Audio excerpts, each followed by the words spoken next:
I remember stepping into the banquet hall that late afternoon, the Texas spring sunlight still warm on my shoulders as the doors closed behind me. Inside, the air carried a blend of frosting, coffee, and fresh-cut lilies. Pastel balloons floated near the ceiling, their colors soft against the ivory walls. White tablecloths stretched across every table, and scattered flower arrangements filled the room with the faint fragrance of roses. It should have felt welcoming, like a celebration of life to come.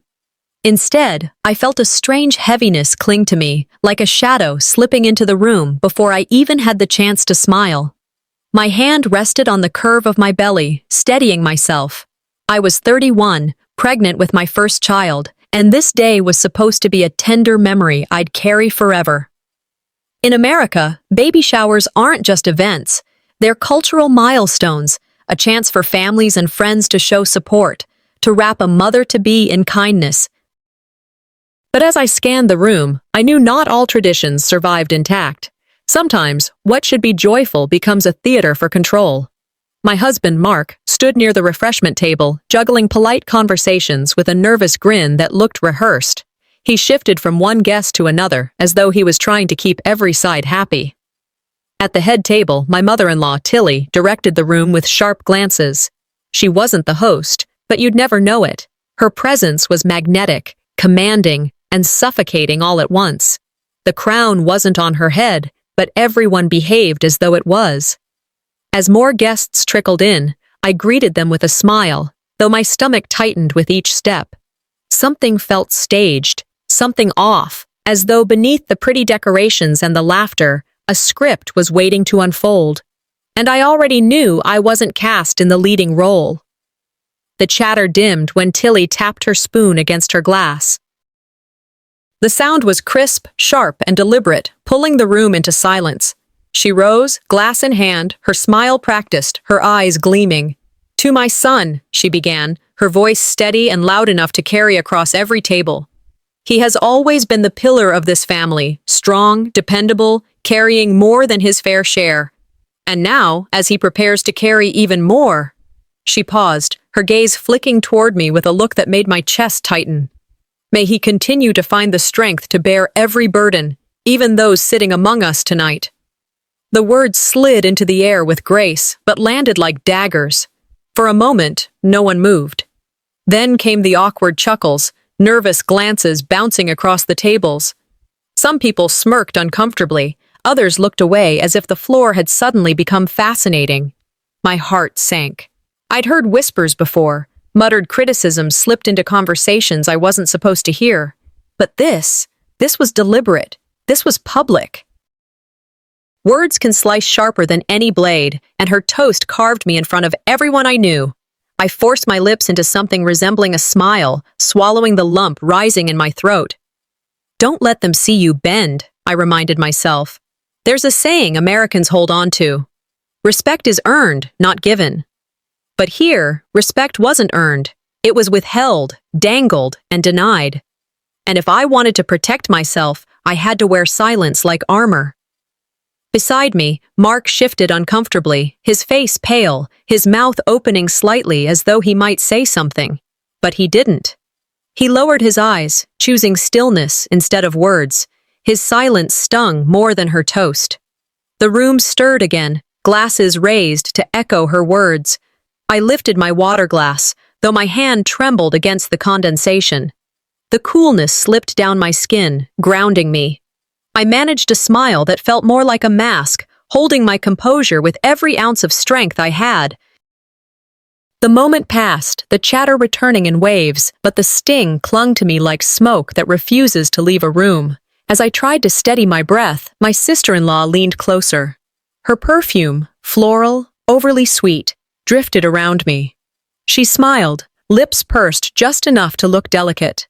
Her words, though, dripped with a different kind of sweetness. "Don't mind her words, honey," she whispered with a chuckle. "You'll learn how to be useful soon. Everyone does, eventually." I turned my head, meeting her eyes directly. Her grin widened, her teeth flashing like polished ivory. I let out a faint laugh, though inside my chest burned. My response was measured. "I'm sure I'll find my way." She tilted her head, feigning sympathy, as if her barb were nothing more than encouragement. But I knew better. This wasn't advice. This was the quiet cruelty women often pass down to one another, daggers disguised as guidance. Sometimes family can be the first strangers in your life, I thought. It was a line I'd once read, but it pulsed through me now like truth. I set my water glass down, fingers tightening around the rim of the tablecloth beneath my palm. I couldn't lash out. Not here, not now. Every pair of eyes was still on me, watching for cracks, waiting for weakness. My silence, though painful, became my shield. I leaned closer, my smile deliberate, my words softer. They won't break me here. Her smirk flickered, almost invisible, but I saw it. For a fleeting second, she faltered before recovering her mask. And in that flicker, I found a spark of victory, however small. The laughter around the room resumed, but for me, the evening had shifted permanently. This wasn't celebration, it was spectacle.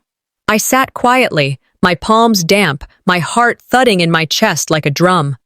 My face remained frozen in a smile, but inside, I was unraveling.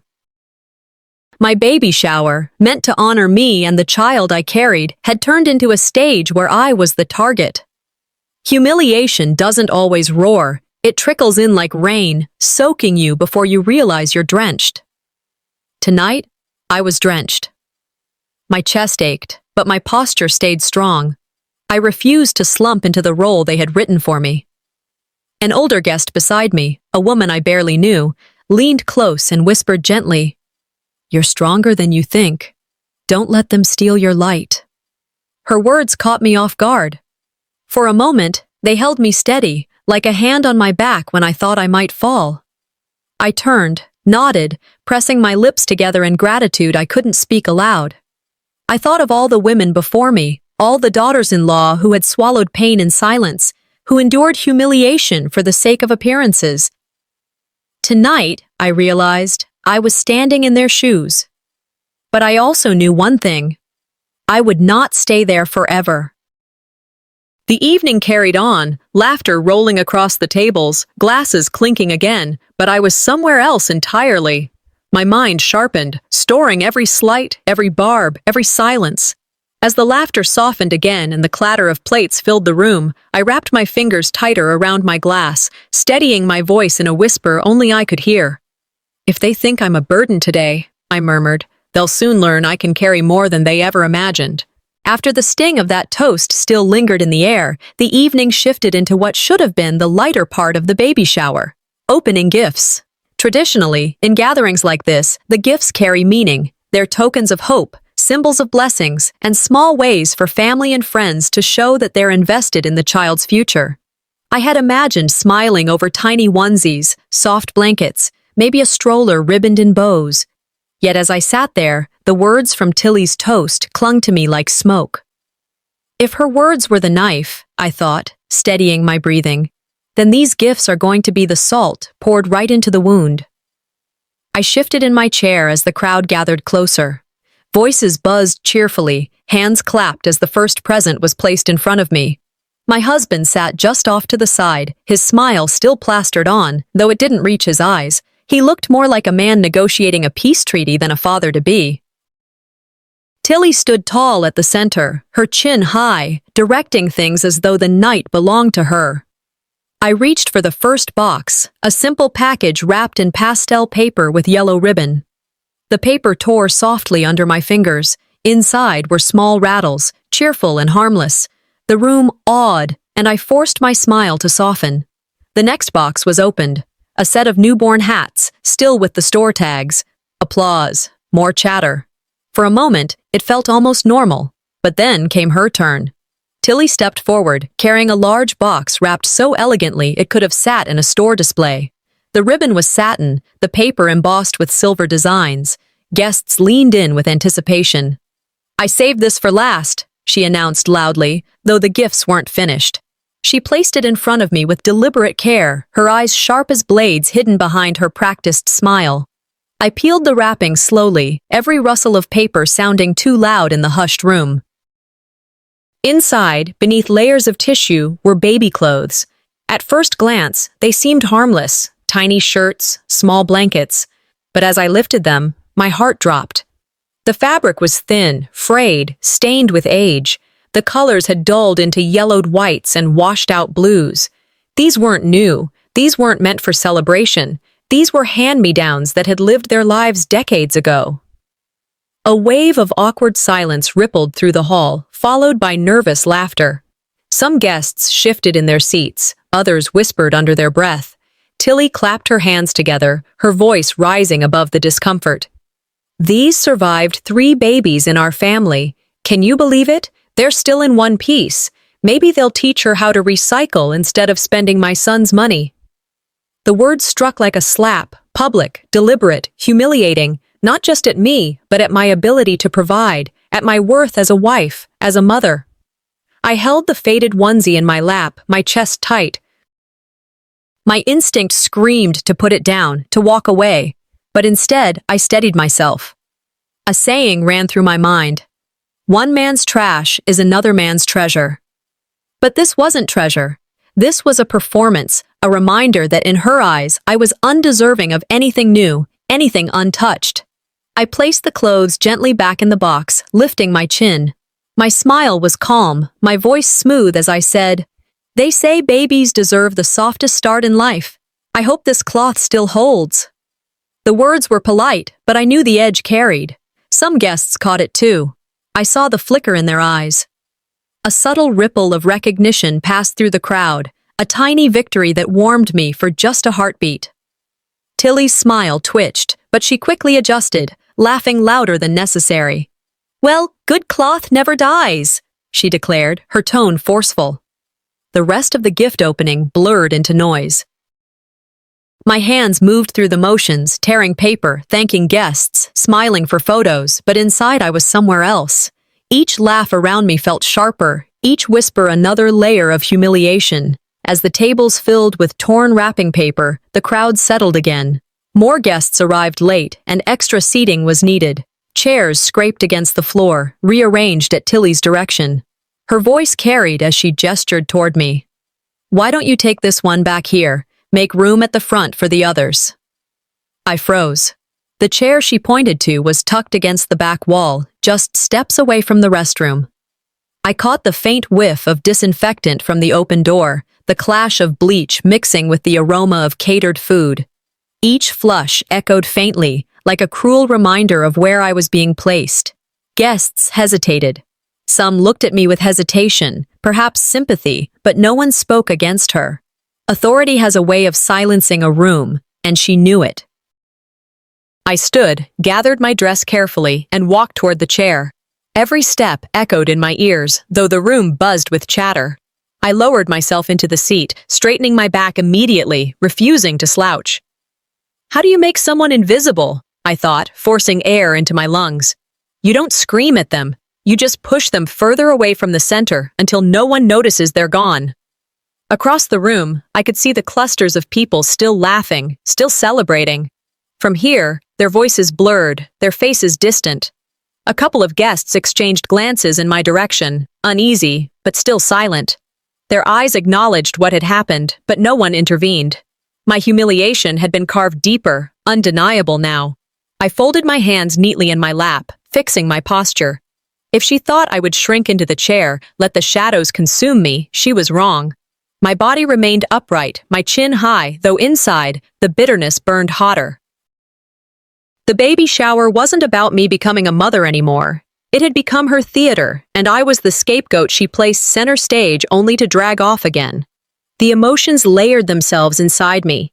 First disbelief at the toast, then shame at the gift, now bitterness as I sat by the restroom. But beneath it all, a restrained defiance stirred. I thought again of Eleanor Roosevelt's words, "No one can make you feel inferior without your consent." And I knew, sitting there with the smell of bleach mixing with birthday cake and roses, that I would not give them my consent.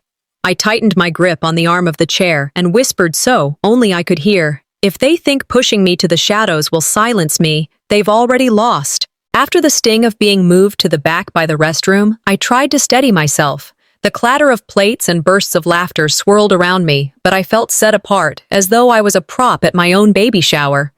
Just as I adjusted my posture and reminded myself not to give them the satisfaction of slouching, the evening shifted into the photography portion of the party. Guests began to gather near the backdrop, a pastel arch of balloons with "Welcome Baby" in gold lettering shining at the top. They say a picture is worth 1,000 words. That day, mine spoke none.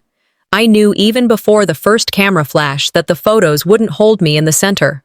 They'd hold me at the edges, blurred, cropped, or erased altogether. The thought tightened my chest. I watched Tilly orchestrate the arrangements with the same authority she'd used for seating, calling names loudly, waving her hands like a conductor guiding an orchestra. People shuffled into place, laughing, pulling each other in close, while I felt a growing dread. When she called our family forward, I rose, smoothing my dress carefully. I walked toward the backdrop, my smile steady but thin. Guests gathered closer, phones and cameras lifted. My stomach churned. As we lined up, Tilly moved deliberately toward me. "Why don't you stand right here?" she said sweetly, pressing her hand lightly against my arm and nudging me toward the far side. Her eyes gleamed. I stepped where she directed. Taller relatives shuffled in front of me. When the camera snapped, I could see in the preview on the screen. My face was barely visible, half hidden by a shoulder, my arm awkwardly cut off at the edge of the frame. I swallowed hard, forcing my expression to stay neutral. The sting was deep, sharp, and deliberate. You don't need to erase someone's name, I thought bitterly. Just push them to the edge of the frame until they fade. Some guests noticed. A few exchanged uneasy glances, but no one spoke. Silence has a way of giving permission, and their quiet let her power stand uncontested. I reminded myself of something Maya Angelou once wrote. People will forget what you said, people will forget what you did, but people will never forget how you made them feel.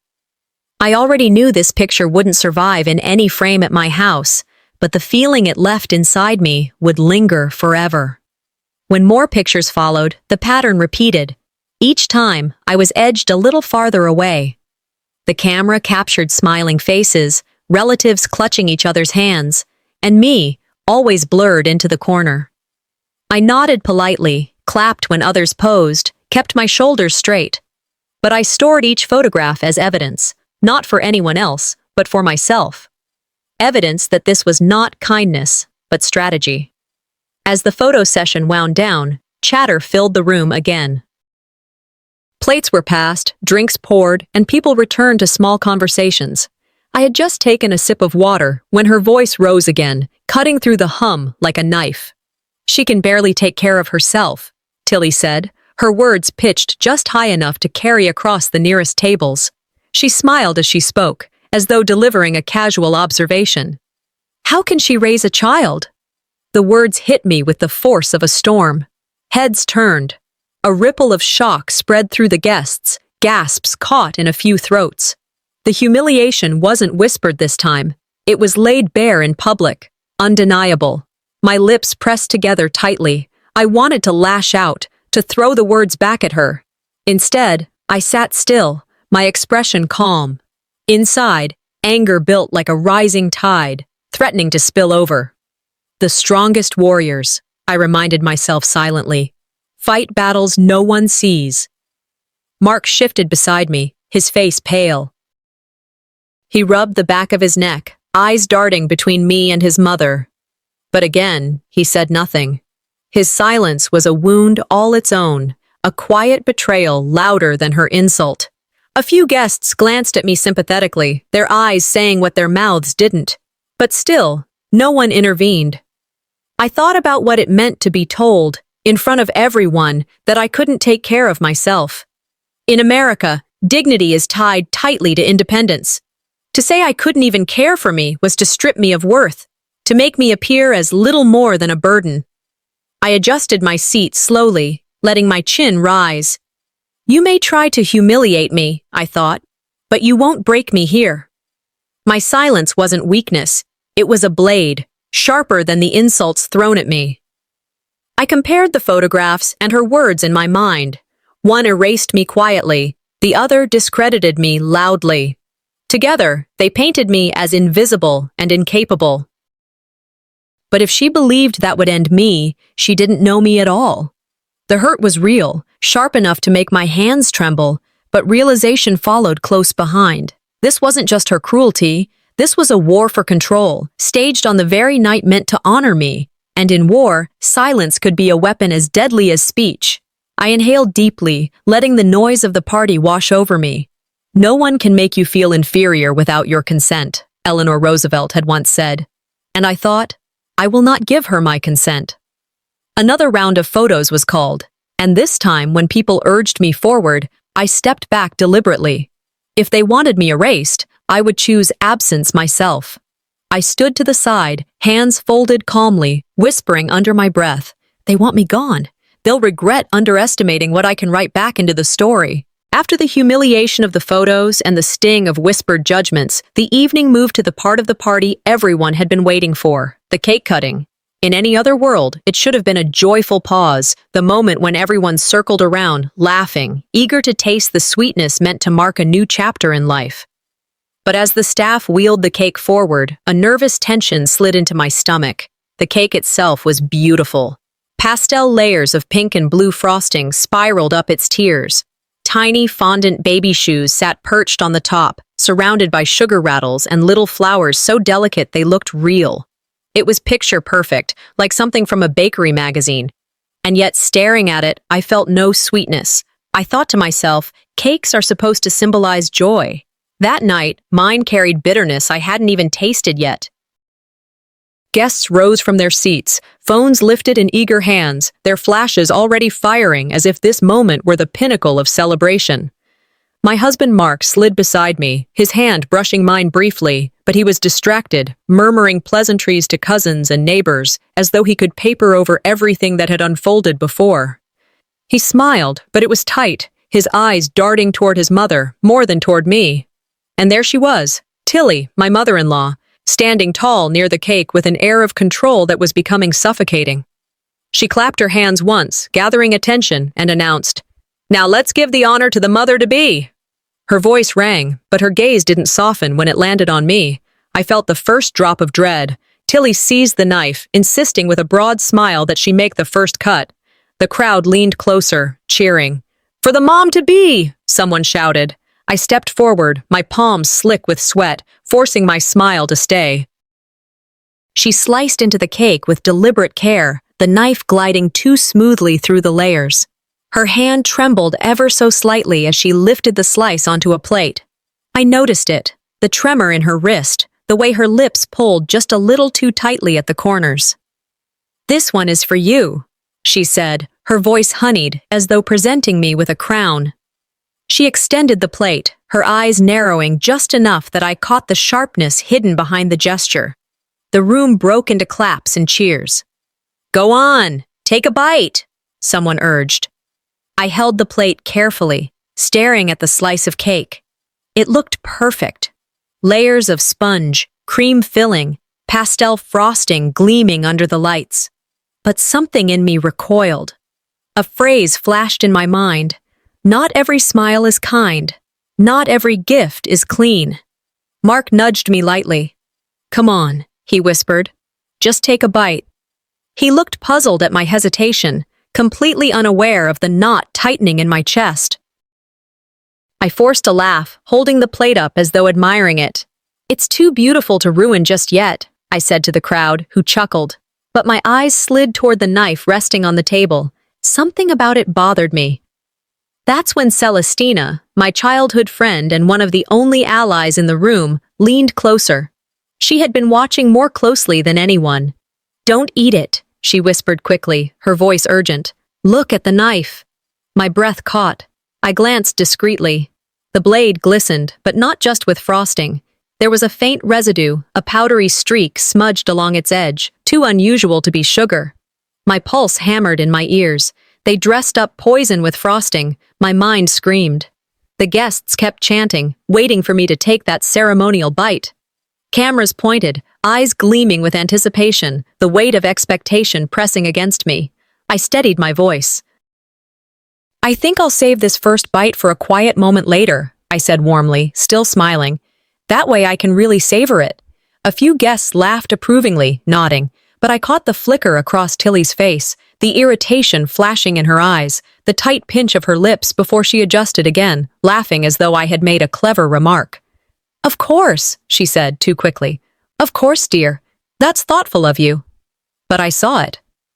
Celestina moved closer, her presence a shield against the pressure closing in. She set her hand lightly on my arm, whispering again, "Stay strong. They're watching." I nodded subtly, refusing to lower the plate to my lips. My heart still pounded, but beneath it, something else had ignited, a quiet defiance. I thought about how often, in families like this, cruelty hides behind kindness. In America, hospitality is supposed to mean generosity, warmth. But here, it had become a mask for control, a performance meant to trap me. Tonight, I learned that sweetness could be weaponized, and the very symbols of celebration could turn into shackles. I placed the untouched slice on the table, folding my hands in front of me as though nothing was amiss.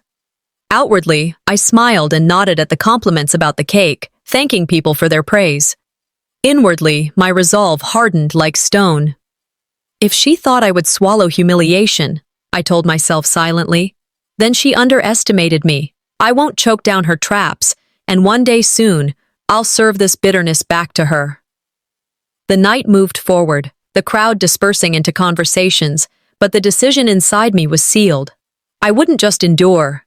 I would bide my time, watch, and wait. As the guests drifted back to their seats, I glanced at the untouched slice beside me. The frosting gleamed under the lights, innocent and inviting. I leaned closer, whispering so quietly only I could hear. If she baked me a trap, then soon she'll be tasting her own recipe. For a fleeting moment after I refused the slice, I let myself believe the storm had passed. Guests returned to mingling, laughter rose again, and the hum of conversation made the room feel ordinary, almost safe. Children darted between tables with balloons tied to their wrists, giggling as they weaved through the maze of adults. I placed my untouched slice carefully on the corner of the table, acting as though nothing had happened, but I noticed Tilly's eyes flick toward it again and again, a small tick of irritation betraying her smile. Celestina lingered nearby, watchful. She didn't say much, but her nearness was like a wall at my back. She could feel it too, that sense that the evening hadn't truly shifted away from malice. I tried to laugh at a joke one of Mark's cousins made, tried to keep my hands from shaking as I held my glass of water, but I couldn't shake the thought. If they had gone that far with the cake, what else were they willing to do? It was in that tense quiet under the noise that it happened. One of the youngest cousins, a boy no older than 5, rushed forward toward the dessert table. His little sneakers squeaked against the polished floor as he darted between legs, his laughter high and careless. I turned just in time to see him reach for the very plate that held my slice. My heart stopped. The plate tilted in his small hand, frosting smearing across his fingers. He lifted it toward his mouth, ready to take a bite. I moved without thinking, nearly knocking over my chair as I lunged forward. "Sweetheart, wait!" I said quickly, snatching the plate gently from his hands before the fork could reach his lips. I crouched to his level, forcing a smile. "This one's not for you, okay? Let's get you a fresh piece." His wide eyes blinked up at me, frosting still sticky on his fingers. I guided him back toward the table, grabbing another untouched slice and placing it in front of him. He grinned, already distracted by the sugar and the cheering of other kids nearby, but my insides trembled. If that child had taken even one bite, the thought made me dizzy. This wasn't about me anymore. Whatever grudge Tilly carried had spilled beyond cruelty toward me. Had that child swallowed what was meant for me, the entire night would have erupted in chaos that couldn't be hidden behind smiles. When I straightened again, I caught sight of her across the room. Tilly's face was stiff, her jaw tight. Fury and embarrassment flashed in her eyes before she smoothed them back into her social smile. She adjusted her necklace, laughing at something a guest had said, as though nothing had happened. But I saw it. And I knew, in that second, she realized I had seen it too. Guests nearby clapped lightly, oblivious to the danger just avoided. "That was quick thinking," someone said with a chuckle. Another added, "You'll be a great mom, always keeping an eye on the little ones." Their words stung with irony. They thought I was protecting him from nothing more than a sugary mess. Inside, my voice whispered bitterly, "If harm ever touches a child because of her malice, it won't be whispered anymore. It will be screamed." The boy went back to his play, frosting smeared across his cheek now, carefree as children are. But my hands wouldn't stop trembling. I pressed them into the folds of my dress, forcing calm, forcing strength. Then, as if the evening itself demanded confirmation of my dread, a voice rose near the tables. An older guest leaned closer to her neighbor, but her whisper was pitched just enough to carry. "Is it just me?" she murmured. "Or does she look jealous of her daughter-in-law?" The words sliced through the noise. They spread quickly, rippling across the nearby guests like fire catching dry grass. Heads turned. Murmurs followed, too soft to catch in detail, but I felt them gathering like a tide. I stiffened, holding my posture. Jealous. She had been caught. And not by me, not by someone already aligned with me, but by a guest with no stake in this war. Someone who simply observed and spoke aloud what everyone else had been pretending not to see. I sipped from my water glass, steadying my face. Inside, a strange mixture swirled, validation, dread, and a flicker of grim relief. It's not in my head, I thought. They can see it too. I looked toward Tilly. She had heard it. Her smile was frozen, her fingers gripping her wine glass just a little too tightly. For once, she couldn't control the narrative. Her mask had cracked, and others had glimpsed the truth beneath. In American gatherings, people often say, sometimes it only takes one voice to shift the silence. Tonight, that voice had been offered by a guest who didn't even know she was lighting a match. I didn't lash out. I didn't need to. I let the remark hang in the air, knowing it would fester, knowing it would be repeated in kitchens and cars long after the night ended. The conversation around the tables shifted, guests pretending not to notice the tension while their eyes betrayed them. They looked at her, then at me, then back again. The seed had been planted. Inside, I felt my resolve brewing deeper than before. I realized then that I wasn't just defending myself anymore. I was protecting the innocent, protecting children who could be caught in the crossfire of malice. I was standing not only against humiliation, but against something darker, something reckless and dangerous. The layers of emotion stacked themselves like bricks. First the fear of what almost happened, then the validation of knowing the truth was visible, finally the determination to end this cycle. If she can lace a cake, I thought, what else is she capable of?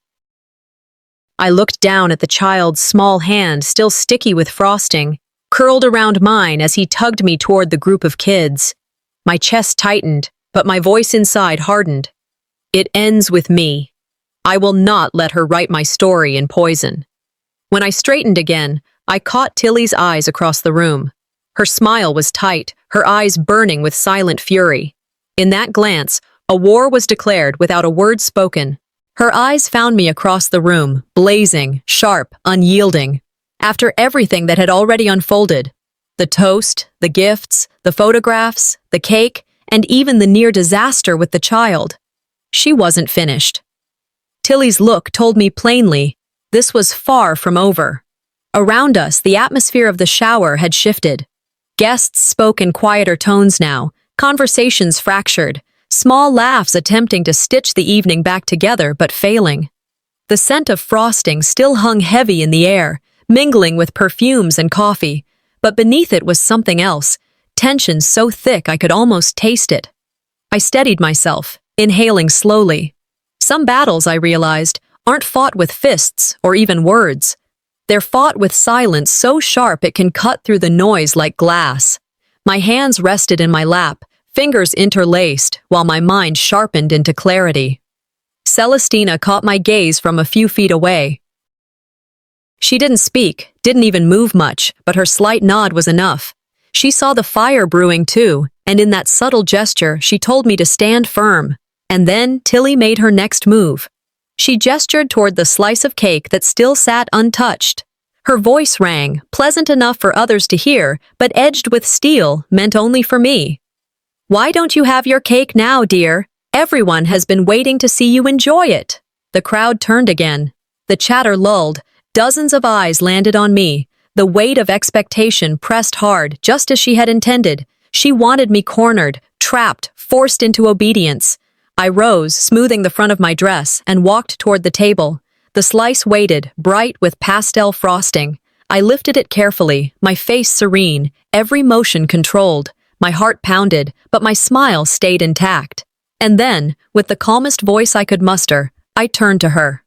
"You first," I said, holding the plate out with steady hands. "It's only right for the hostess to taste the celebration before anyone else." Gasps rippled through the room. Forks froze midair. A few guests shifted in their seats. The silence that fell was thick and immediate, heavier than any words could have been. Her face stilled, the polite smile faltering just a fraction before she caught it. She hadn't expected this. She had laid a trap for me, and now she was the one caught in it. I let the quiet stretch, let the gesture itself speak louder than I ever could. Sometimes justice doesn't need a gavel, I thought. Sometimes it's just handing the plate back. The air in the hall was still, brittle, waiting. Tilly didn't take the cake. Her fingers twitched against the stem of her wine glass, her knuckles whitening. Mark fidgeted beside me, tugging at his sleeve, his eyes darting between us like a man caught in a fire with no escape. He opened his mouth once as if to speak, but closed it again. The silence grew longer. Guests stared, their expressions ranging from amusement to unease. A couple stifled awkward laughter, quickly covering their mouths. Every second that passed carved deeper into the moment, and still, I held her gaze. My back straight, my eyes unwavering, I said nothing more. Power isn't always about who speaks the loudest. Sometimes it belongs to the one who can hold silence the longest, who can stare into hostility without flinching. My calm unsettled her more than any shouting ever could. She had expected me to crumble, to obey, to eat quietly, and take the humiliation as I always had before. Instead, I gave her nothing to work with. No anger, no retreat, only quiet strength. It rattled her. I saw it. For once, she had no script. The room remained frozen in that suspended moment. No phones rose to take pictures, no laughter carried. Only the hum of the ceiling fan and the soft shuffle of feet filled the air. Finally, she forced a laugh, brittle and unconvincing. "Well," she said, waving her hand as though brushing away the tension, "perhaps later." She set her glass down, turning her eyes away, retreating without admitting defeat. I returned the slice to the table, unbothered, unshaken. My lips curved into the faintest smile, not of victory, but of understanding. The rules of the evening had changed. Inside, I reflected on the paradox of this culture I lived in. Americans value assertiveness, boldness, speaking up. Yet here I had found another kind of power, controlled restraint, quiet defiance. My silence wasn't weakness. It was a weapon, sharpened from every humiliation I had endured. If she thought silence meant surrender, I told myself, she never met a woman who knows how to wield it. I felt the shift inside me. No longer was I merely enduring her malice. I was redirecting it, reshaping it, turning it against her. The chatter eventually returned, softer, hesitant, as though the party itself had been forced to acknowledge the unspoken war. Guests looked at me differently now, some with respect, some with caution, but all with awareness. Tilly avoided my eyes for the rest of that moment, but I knew she was already scheming her next strike. As I stood at the table, breathing steadily, I whispered under my breath, low enough only I could hear, "Her war isn't over, but neither is mine." I had thought my silence had spoken loudly enough. For a brief moment, as the hum of conversation returned after the cake confrontation, I believed the weight of that stillness had shifted the balance. But I was wrong. My mother-in-law wasn't one to retreat quietly. She found her words again, and this time they were meant to burn. The air in the room was uneasy. Guests shifted in their chairs, some glancing at their watches, but none daring to leave. Everyone sensed that something more was coming, that the night wasn't finished unraveling. Laughter rang in small bursts, brittle, like glass about to shatter. Even the children running with balloons seemed to lower their voices. Mark stood near me, his glass clutched too tightly in his hand. He looked torn, his jaw stiff, his eyes darting between me and his mother as though he were trying to calculate the cost of choosing a side. He didn't say a word. That silence wrapped around me like cold wind, but I stood steady. I knew the next blow was coming, and then it did. She hides behind silence, Tilly declared suddenly, her voice pitched high enough to slice through every other sound in the room. Because she has nothing worth saying. My son deserves a wife with a spine, not a burden with a belly. The words landed like thunder. A ripple of gasps spread across the room, eyes widening, mouths parting in shock. This wasn't the subtle cut of earlier slights. This was brutal, open, deliberate. She had stripped away all pretense, laying bare her contempt in front of everyone. Inside me, fury uncoiled like a snake. My breath caught, but I forced myself to stay calm. Exploding now would only prove her point. She wanted me rattled, broken, small. I refused. I stepped forward slowly, my voice rising just enough to carry, not shaking, not shouting, but firm. I looked her directly in the eye. If being a burden means carrying your grandson, I said, each word deliberate, then I will carry it proudly, because burdens can also be blessings. The silence that followed was different this time. Shock, yes, but threaded with something else. Gasps came again, whispers trailing behind them, guests leaning toward one another as though to confirm what they had just heard. I didn't blink, didn't look away. For the first time, it was she who faltered. Her lips parted slightly, and then pressed together. Her eyes narrowed, but she said nothing back immediately. Gasps and murmurs grew louder, buzzing like static across the hall. Some people smiled faintly, as if surprised at my courage. Others looked away, uncomfortable at the open clash. But all of them had seen it. I didn't gloat. I didn't add more. Strength wasn't in the number of words, it was in the weight of them. And mine had landed where they needed to. Then my eyes shifted to Mark. He had heard me. He had heard her. And he stood there, caught in the fire, his silence louder than either of our voices. His eyes flickered back and forth between us, guilt and fear wrestling inside him. His knuckles whitened around his glass. He looked like a man drowning in his own indecision. Sometimes the hardest betrayal isn't cruelty, it's silence. He opened his mouth once, closed it, swallowed. He glanced down, then back at me, then at his mother again. His hesitation stretched the moment until it nearly snapped. Guests noticed. Their eyes tracked him as much as they tracked us now.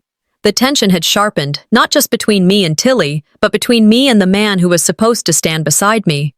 I thought to myself bitterly, a man caught between two women isn't always romantic. Sometimes it's just cowardice. Celestina shifted closer, her presence a quiet reminder that I wasn't standing alone, no matter how it felt. I caught her nod, subtle but certain, and I let that steady me. My resolve hardened. Even if Mark couldn't find his voice, even if he chose not to stand with me, I would not shrink back. I would not retreat into the corner they had always tried to paint me into. I turned from him to the crowd itself, my voice strong enough to cut through the whispers. A woman's worth, I said clearly, is not measured by how silent she stays, nor how loudly she obeys. It's measured by her strength to stand when others would rather she sit down. The room quieted again. Some eyes lowered, some widened, but the truth of my words lingered in the space like smoke, refusing to clear. And then, the shift came. Not in Tilly, not in Mark, but in the crowd. Guests exchanged looks, their expressions no longer neutral. I could see the change in their posture, in the way they glanced at me with something different. Respect? Maybe? Recognition? Certainly. The pain of Mark's silence still pulsed in me, a bruise I would carry long after this night. But layered over it was something stronger, the realization that my power wasn't in earning approval or waiting for someone else to speak on my behalf. My power was in refusing to break. If my husband wouldn't fight for me, then I would fight for myself. And sometimes that's enough. I breathed deeply, shoulders square, my chin held high. The balance of the night had shifted, and everyone in that room knew it. But as I steadied myself, Tilly's lips curled into a slow smirk. She wasn't finished. She was preparing her next strike. I whispered inwardly, so low no one else could hear. Let her speak. The more rope she pulls, the closer she drags herself to the drop. After my words hung in the air in Chapter 7, silence lingered like smoke after a fire. Guests exchanged glances, some nervous, some curious, others leaning closer as if the drama unfolding in front of them was a theater performance they didn't want to miss. I could feel the tension settling in, wrapping the hall in an invisible net. Sometimes, silence burns louder than shouting, and sometimes, the next words have the power to tear a family apart. Mark stood near me, fidgeting, his hand tightening around his glass until his knuckles whitened. His silence had become more painful than his mother's insults. At least her words had edges I could fight against. His stillness, his refusal to choose, cut me deeper than I wanted to admit. I braced myself, knowing this wasn't just about me and her anymore. This was about whether my husband would stand as my partner or her son first. The break came suddenly. "Mark," Tilly said loudly, her voice carrying to every corner of the room. "Are you going to let her embarrass me in front of everyone here, or will you stand with your family?" The air snapped like a stretched cord finally breaking. Gasps rippled across the hall. People leaned forward in their chairs, some whispering, others shaking their heads in disbelief. The conflict was no longer whispered, no longer hidden. It had been dragged into the open for all to witness. I looked at him, my chest tight, my heart breaking, but I refused to beg. He glanced at me, then at her, then back again. His hands trembled, his eyes darted. He looked like a boy caught in a trap, guilt and fear crashing against each other in his chest. I could almost hear his heartbeat from across the space between us. The cruelest wars aren't fought with strangers, I thought. They're fought at home, over dinner tables and in banquet halls. The guests leaned closer. Whispers grew louder, the hum of gossip filling the air like bees in a hive. The decision was no longer private. It wasn't just between him, me, and her. It had become a spectacle, a trial with an audience. And then, quietly, deliberately, I raised my left hand. My wedding ring caught the light of the chandeliers, gleaming faintly. I twisted it slowly, then held it up where everyone could see.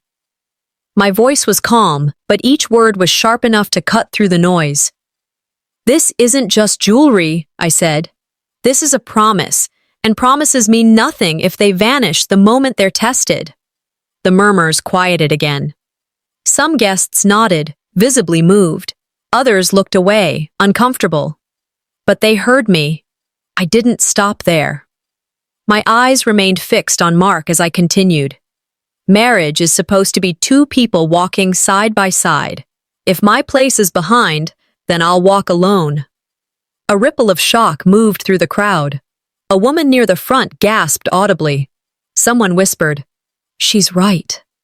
Mark's face drained of color. His eyes widened, stricken, as though he had just realized the ground beneath him was crumbling. It wasn't just about gold on my finger. It wasn't about tradition or appearances. It was about whether I mattered in his life at all. He opened his mouth, but no words came. He swallowed hard, looked at his mother again, then back at me. His silence was now louder than her insults, heavier than the gasps of the room. I let the silence stretch. Guests shifted, some crossing their arms, some staring at Mark with thinly veiled judgment. One older man shook his head, muttering to the person beside him, "If he doesn't say something now, he'll regret it for the rest of his life." I stepped back slightly, letting the silence hang heavier. My chest ached, but I stood tall. "They thought I came here to prove myself," I said, my voice steady, my eyes sweeping the room. "I didn't. I came to remind them I don't need to." The words struck deeper than I expected. A woman near the back dabbed at her eyes with a napkin. Others nodded quietly. My refusal to grovel had stunned them. Mark's mouth opened again, but the words failed him. His silence became his answer. I twisted the ring slowly, halfway off my finger now. My eyes locked on it as though weighing its worth. The metal gleamed coldly under the lights. "If he won't choose," I said quietly, my voice low but steady enough to echo, "then maybe I will." And with that, the room froze again, every breath held, every eye locked on me. The hall was thick with silence after my words in Chapter 8, my wedding ring glinting under the lights as it slid halfway down my finger. Whispers stirred, rising and falling like waves against rocks, but no one dared to interrupt what was unfolding. For hours, the evening had been a battlefield of stares, whispers, and poisoned words, but now it hovered on the edge of something undeniable. They could question my tone, my defiance, even my silence. But soon, they could no longer question the truth. Guests shifted uneasily in their seats, murmuring about everything that had happened, the insults, the humiliations, the sudden confrontation between a wife and a mother-in-law who would rather see her erased than honored. Some eyes landed on me with sympathy, others with judgment, but all of them waited, sensing something more was about to break. Celestina moved closer. I noticed her hand slip into her purse, fingers brushing the phone she had been holding for much of the night. Her eyes locked on mine, steady, certain, and I knew she had something. Suspense climbed higher, pressing against my ribs, making every breath harder to take. The stage was set. Then, with a swipe of her finger and a courage that almost startled me, she projected the video. A screen flickered alive. A guest had set up a portable projector earlier to show baby pictures, and now it illuminated the far wall with something else entirely. The room turned, eyes catching the sudden burst of light, and there it was, pixel by pixel, the truth. The video showed Tilly standing near the cake table, her hand sliding into her purse, pulling out a small vial. With quick, practiced movements, she sprinkled powder over the slice before carefully smoothing the frosting with the knife. She glanced around, her smile tight, before sliding the plate onto the serving tray. My plate. Gasps ripped through the room. Chairs scraped back against the floor as people rose, craning to see. A child began to cry at the sudden uproar, startled by the explosion of voices. The image replayed, looped, undeniable. They say cameras don't lie, I thought as my stomach churned. That night, truth came pixel by pixel. Tilly's composure cracked. She jumped to her feet, her voice high, brittle, desperate. "It was sugar!" she shouted. "Just sugar for decoration. You all are overreacting. I was making it sweeter, don't you see?" But the words rang hollow. Guests turned to each other, shaking their heads, whispering fiercely. Her credibility shattered before our eyes. One woman near the front muttered, "I thought she looked too pleased with herself." Another hissed, "That's poison, not sugar." Tilly's hands trembled, but she laughed, a hollow, sharp sound. "It was a joke. You're all taking this too seriously." But in America, a joke that endangers someone isn't a joke at all. The room knew it. Faces hardened, expressions twisted in disgust. A man crossed his arms, glaring. A younger woman whispered, "That could have killed her. That could have hurt the baby." I stayed calm, my face still, my hands folded in front of me. My calmness contrasted with her unraveling denial. It didn't take my voice to condemn her. The video had already done that. And just when the room's fury was at its peak, another blow landed. A guest seated near the back glanced at a phone on the table. The screen had lit up, a new message sliding across the top. She froze, then picked it up, her face paling. "Oh my God," she whispered. "Look at this." The phone was passed forward quickly, landing in Celestina's hands. She turned it toward me so I could see. The text glowed, undeniable. "Did you put it in the cake already?" And beneath it, the sender's name, my sister-in-law. The air went still again, but this time with horror. Gasps rose louder than before. The realization settled in with sickening weight. It hadn't been Tilly alone. This was a conspiracy, a chain of hands working together. Sometimes betrayal isn't one hand, I thought, my breath shallow. It's a chain of hands pulling the rope tighter. The phone was lifted high, the words read aloud by another guest. Faces turned toward my sister-in-law, who sat rigid, her face drained of color. She opened her mouth, stammering, "It's not what it looks like. I didn't mean, I was just—" Her excuses faltered. The words twisted on her tongue, but they were useless. The damage was done. Tilly's face paled too. For the first time, the confidence, the armor she always wore, cracked completely. She sat down heavily, gripping the tablecloth with trembling fingers. Guests erupted into whispers, louder this time. Judgment now public, irreversible. Unbelievable. I knew she hated her. This is monstrous. The words tangled into each other, a wave of condemnation neither of them could outrun. Technology had done what words couldn't. The truth had leaked in the most undeniable ways, first through the camera, then through the text message. Evidence neither could erase. Relief surged through me, not victory, not triumph, but validation. For the first time that night, I felt the scales tip. Not because I had shouted, not because I had begged for anyone to believe me, but because the truth had spoken for itself. Mark stared at the evidence, his face blank, stricken. He looked torn in two, but now he could no longer deny what was right in front of him. My voice came steady, even, carrying across the tables. This was never about me being a burden. It was about her fear of losing control. Guests nodded, some openly condemning Tilly now. One woman said firmly, "You tried to poison her." A man near the front muttered, "That could have killed both of them." For the first time all night, the power balance tilted. Tilly's eyes flared. She slammed her hands onto the table, making the silverware jump, her face twisted with fury. "This isn't over," she spat, her voice hoarse. "You'll regret crossing me." I met her glare silently, not flinching, not speaking. My strength was steady now, unshaken by her threats. The hall still buzzed with shock after the video and text messages that had exposed Tilly's cruelty. People whispered in clusters, their voices sharp and urgent, like bees stirred from a hive. The truth was out, no longer hidden beneath polite smiles and carefully staged insults. But even with the evidence glowing on screens and the gasps of disbelief hanging in the air, I knew the fire hadn't finished burning. Tilly sat stiff in her chair, her eyes darting around the room as if looking for a lifeline. Her pride lay in shambles, the mask she had worn for years slipping with every passing second. Guests waited, not just for her excuses, but for her unraveling. I stood quietly, not triumphant, not gloating. It wasn't victory I felt, but anticipation. Justice wasn't complete until her facade collapsed entirely. Mark was frozen beside me, his shoulders hunched, his hands clamped around the edge of the table. His silence carved guilt deeper into the moment. He couldn't protect her, and he couldn't protect himself. Then it happened. A phone buzzed from the far end of the table. The sound was sharp in the quiet room, drawing every eye. A sister-in-law, Tilly's ally all evening, snatched at it, but too late. The screen lit up for all to see. More texts.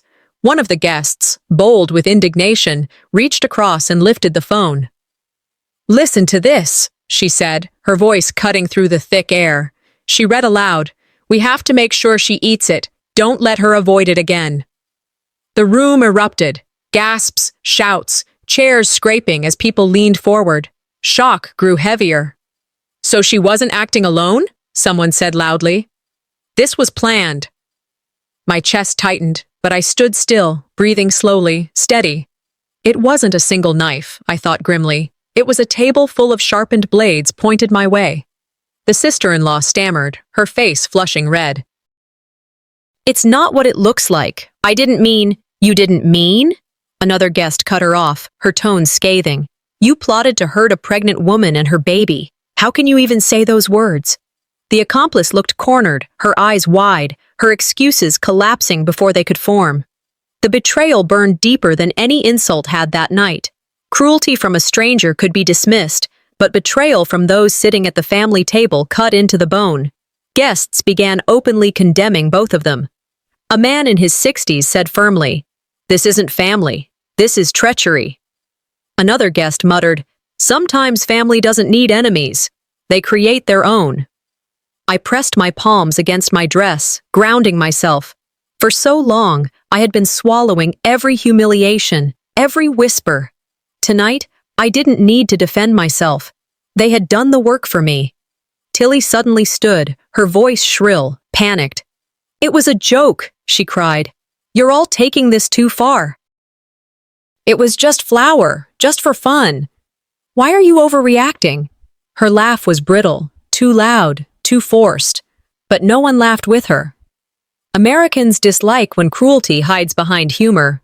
The disgust was immediate, faces twisting, whispers sharpening into condemnation. "A joke?" one woman spat. "You don't poison someone as a joke." "It was only flour," Tilly insisted again, her hands trembling as she gestured wildly. "Don't you see? It was harmless." I raised my head, my voice calm but clear. If jokes put children at risk, then maybe we need to redefine the word. The words cut through the noise. Guests nodded, their expressions tightening with anger. Some clapped lightly, murmurs of agreement spreading. Tilly's excuses crumbled further. The more she spoke, the more her defense unraveled. I didn't need to add another word. Sometimes the most powerful act is letting someone talk until the crowd decides for you. I folded my hands in silence, my stillness a mirror to her frantic energy. My calm was her undoing. And then came the final blow. A younger guest, her phone raised, called out, "It's all live. The whole thing. Everyone is seeing this right now." A hush fell. The guest turned her screen for everyone to see. The confrontation, the video, the texts, all streaming on social media. Comments flooded in, scrolling so fast they blurred. "Unbelievable." "That poor woman." "This family is toxic." Justice right here in real time. The humiliation had transcended the room. It was no longer confined to this hall. It had gone public, spreading into the world outside, irreversible. Tilly's face turned pale, her lips trembling. She knew her reputation, her carefully built throne of fear and manipulation, had collapsed. Not just here, but everywhere eyes could see. Her throne was built on fear, I thought, steadying myself. Tonight, it collapsed under truth. She stormed from the table, muttering vengeance under her breath, her heels clattering angrily across the floor. "This isn't finished," she hissed. "You'll regret this." I stood quietly, brushing my fingers over the ring still on my hand. If justice was only the first step, I whispered to myself, then healing will be the next. The room still carried the echo of outrage when Tilly stormed out, her heels clicking hard against the polished floor. The livestream hadn't just exposed her scheme, it had etched her disgrace permanently in the eyes of everyone present and far beyond. Even as she disappeared into the night, her shadow lingered, thick and heavy. Justice had been served, but peace doesn't come in the same package. Guests began to file out quietly, gathering their coats, whispering in tight clusters. Snippets of judgment floated through the air. Unforgivable, family or not, that was evil. I'll never forget this night. Each voice left a trail of condemnation. I sat there, exhausted, the weight of humiliation and vindication pressing into me at once. My chest was heavy, but strangely, my mind was clear. This was no longer about fighting her. The storm had already broken. Now, it was about what came next. Mark remained slouched in his chair, staring at the table, his hands limp against the wood, shame carved into his features. He didn't speak, but his silence was a story all its own. Confusion, guilt, cowardice. And I realized, for the first time all night, that I wasn't waiting for him to say anything. The silence had spoken enough. Families don't shatter in earthquakes.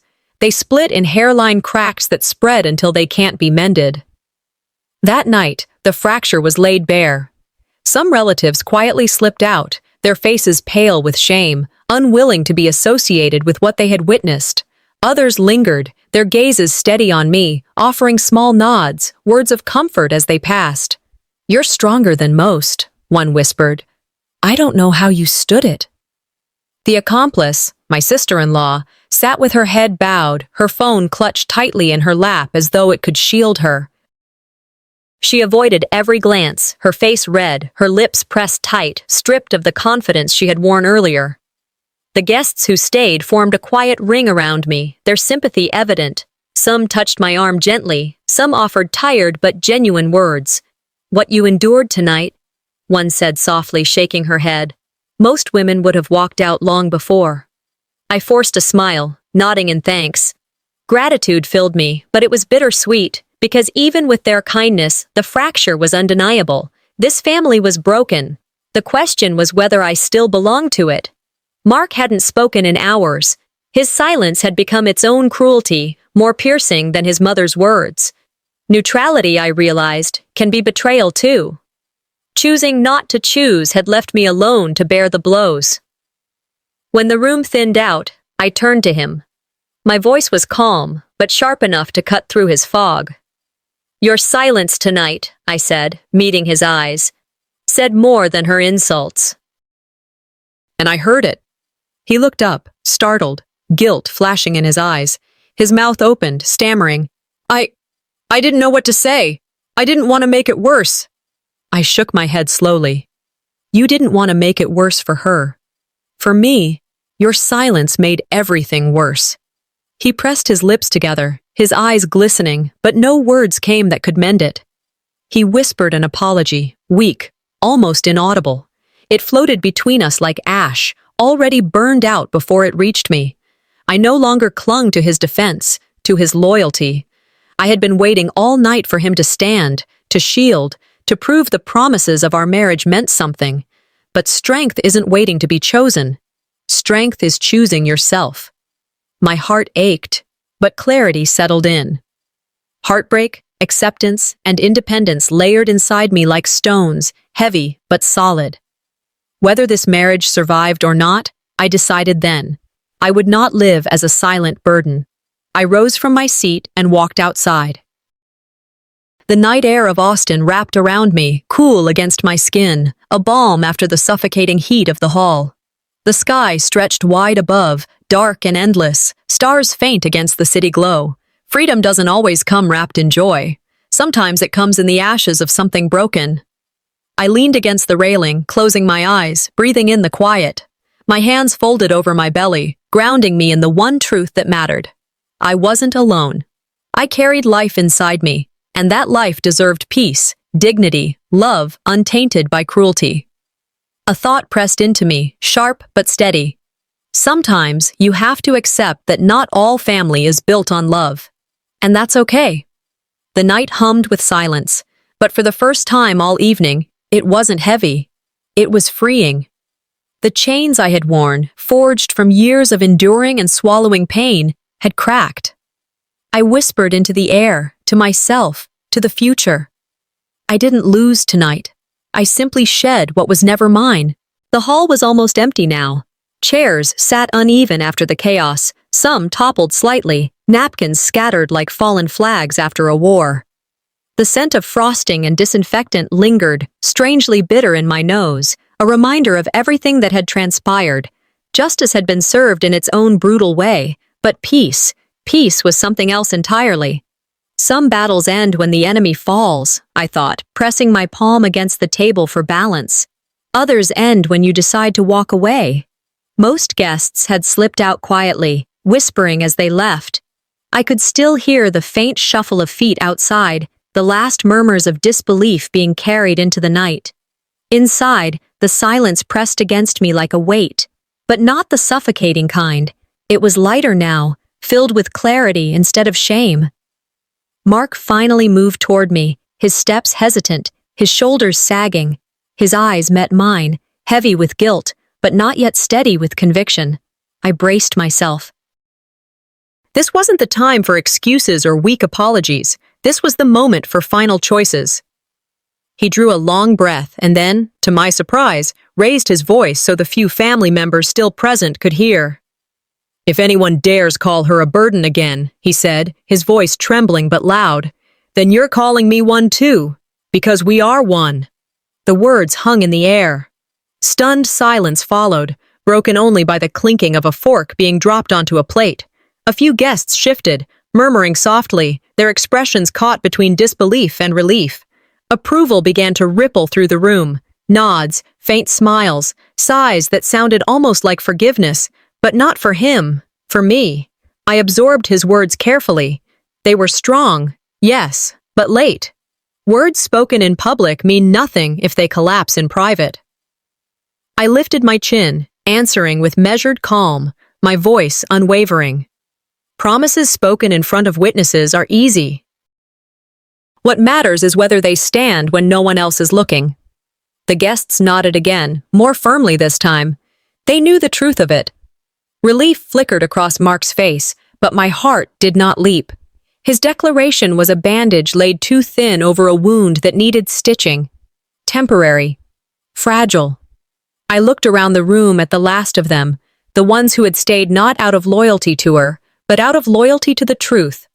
Their faces were steady, their presence grounding. I knew I didn't stand alone anymore, even if I wasn't sure whether I still stood with him. I turned toward the door, but before leaving, I faced the emptiness she had left behind, the shadow of my mother-in-law still thick in the corners of the hall. My voice was calm but sharp, my words shaped with steel. "You wanted me erased tonight," I said, as if she could still hear. "But the only one erased was the mask you wore." My mind ran through every wound inflicted, each one like a bead on a string. The cruel toast, the insulting gifts, the seat by the toilet, the poisoned cake. Each humiliation had been meant to chip away at me, to reduce me to nothing. But here I stood, unbroken. I declared aloud, my words firm. I will not raise my child in fear or silence. From this night on, my family will be built on respect, or not at all. The words reverberated in the hollow hall, and I saw the recognition in the eyes of those who remained. They knew this had never been about petty squabbles or family drama. This was survival, of dignity, of truth, of the kind of love that either builds a family or poisons it. In this country, independence is more than a value, it is a birthright. Tonight, I claimed mine. I didn't wait for more arguments. I didn't need them. Winning isn't always about conquering a room. Sometimes it's about knowing when to leave it with your head high. I gathered my things slowly, each movement deliberate, as if to carve the moment into permanence. My coat draped over my arm, my bag over my shoulder, I turned toward the exit. Celestina was at my side in an instant, her hand brushing mine briefly, a quiet affirmation that I wasn't walking out empty. Mark followed, his steps quick behind me, but I walked a few paces ahead, making it clear that I led my own path now. Whether he would join me on it was his choice to make, not mine to wait for. As I stepped out of the hall, the night air wrapped around me again. It was cooler than before, sharper, as if the city itself had shifted with me.